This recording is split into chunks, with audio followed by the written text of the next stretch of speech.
जय श्री राम।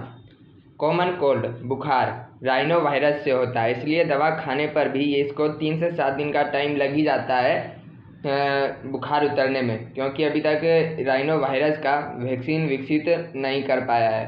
तो बॉडी का इम्यून सिस्टम इससे फाइट करता है, जिसमें इसको 3 से 7 दिन का टाइम लग जाता है। राइनो वायरस नाक को अफेक्ट कर देता है, ये लंग्स को, फेफड़े को अफेक्ट नहीं करता है, हवा जाने वाले रास्ते को अफेक्ट करता है।